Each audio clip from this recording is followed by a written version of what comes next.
Hi! During this video series, we've been experimenting with different designs of logic gates. In the last one, we finally found out that worked.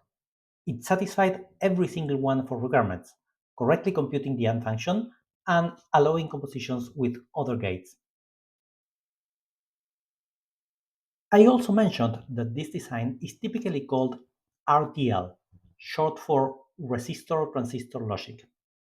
And I also said that this kind of gate is not used today. In this video, I'd like to discuss how everybody stopped using a perfectly fine gate and give context to the following designs we will explore. RTL logic gates were created in 1961. They were the first logic gates built into integrated circuits. You could buy an MC789P with 6 inverters or an MC724P with 4 NOR gates, so they had some commercial success. Even in 1968, books like the RTL Cookbook were written about them. Most famously, also during the 60s, NASA used RTL gates to build the Apollo guidance computer that flew part of the moon landing missions. We know RTL works, but in engineering, it works is just a starting point. Once something is working, we want to make it better. And here's where it becomes tricky. We all can agree that we want the thing to work, but there are many ways for something to be better. There are many ways to make a logic gate better than another. A logic gate could be faster, which means that the time between changes in the input and the corresponding change in the output is shorter. A gate could use less power, which means that devices built with it will be more efficient, have extended battery life, be more environmentally friendly, and run at a lower temperature. I've published a video about input and output impedance and how it can help us correctly connect our better gate with other gates or different circuits.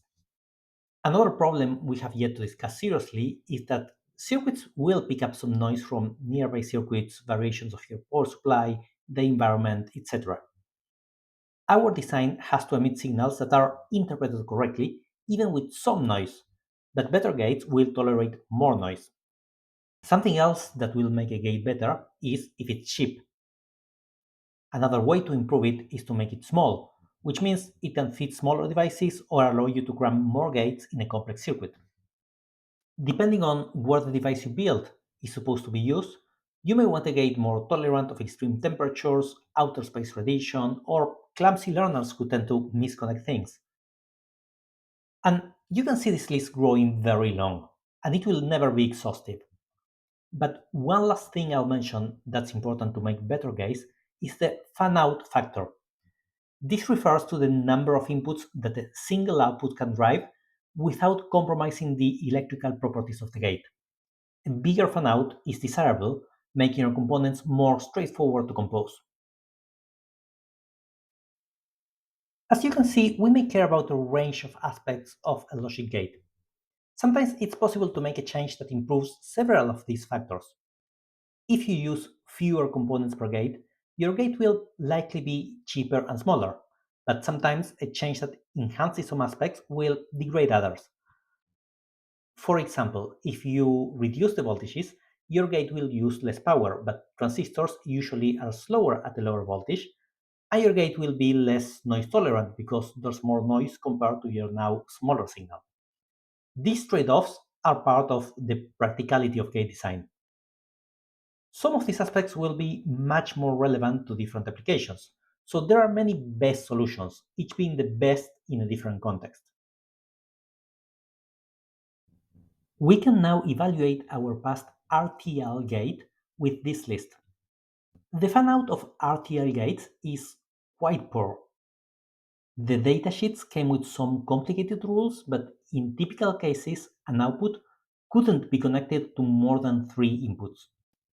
The main benefit of RTL in the early 60s was that it was cheaper than alternatives because it used very few transistors, which used to be the more expensive part of manufacturing. However, the price per transistor went down, making this advantage negligible. Also, RTL chips were super robust and quite hard to damage, but they were also quite power hungry. Commercial ICs came in medium power and low power variants using 25 milliwatts and 5 milliwatts per gate, which is a lot, even if it's called low power. And despite using lots of power, they were pretty slow compared to other alternatives. In my opinion, this was the main force driving RTL to obsolescence. By the late 60s, alternatives with similar costs were available that were faster while using less power. Using less energy means combining more components without overheating, allowing us to design more complex circuits. In short, the AND gate I built in my last video works okay, but it's considered obsolete technology and not great. But now we have some ideas of how it should change to be better. In future videos, I will explore some alternatives to build the gate. Surprisingly, most designs are from the same decade, the 1960s. However, some remain in use today with barely any change. In my next video, I will explore and build a gate using transistor-transistor logic, or TTL. TTL is one of the most widely used logic designs ever, and is still widely used by hobbyists today. See you then!